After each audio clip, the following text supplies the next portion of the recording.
आज का पहला पाठ नबी ईसायास का ग्रंथ अध्याय 30 पद संख्याएं 19 से 21, 23 से 26। वह तुम्हारी दुहाई सुनते ही तुम्हारी सहायता करेगा।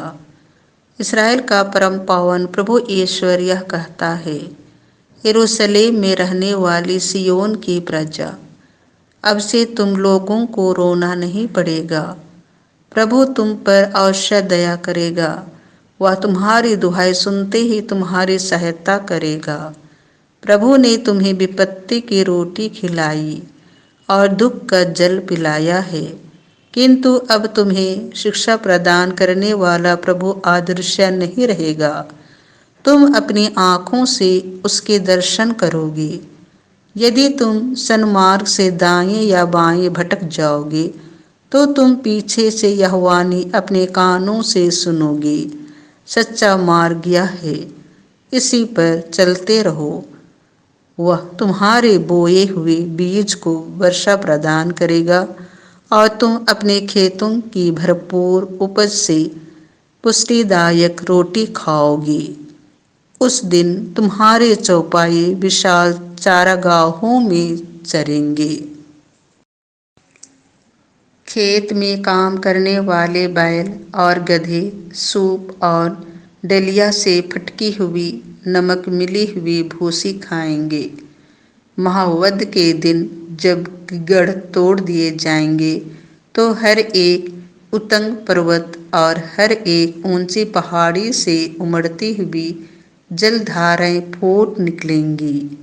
जिस दिन प्रभु अपनी प्रजा के टूटे हुए अंगों पर पट्टी बांधेगा और उसकी चोटों के घावों को चंगा करेगा, उस दिन चंद्रमा का प्रकाश सूर्य की तरह होगा और सूर्य का प्रकाश 7 दिनों के सम्मिलित प्रकाश के सदृश 7 गुना प्रचंड हो उठेगा।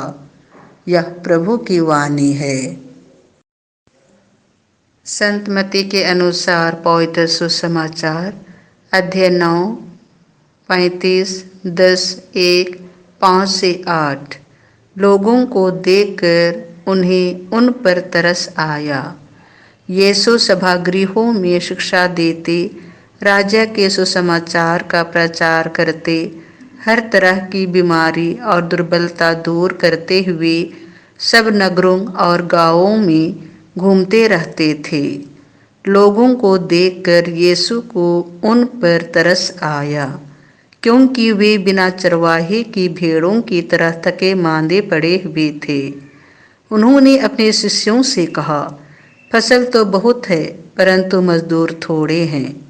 इसीलिए फसल के स्वामी से विनती करो कि वह अपनी फसल काटने के लिए मजदूरों को भेजे। यीशु ने अपने 12 शिष्यों को अपने पास बुलाकर उन्हें अशुद्ध आत्माओं पर अधिकार दिया और अशुद्ध आत्माओं को निकालने तथा हर तरह की बीमारी और दुर्बलता दूर करने की शक्ति प्रदान की। यीशु ने इन 12 को ये अनुदेश देकर भेजा, अन्य राष्ट्रों के यहाँ मत जाओ और समारियों के नगरों में प्रवेश मत करो, बल्कि इस्राएल के घराने की खोई हुई भेड़ों के यहाँ जाओ।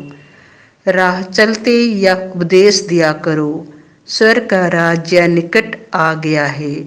रोगियों को चंगा करो, मुर्दों को जिलाओ, कोढ़ियों को शुद्ध करो, नरकदूतों को निकालो।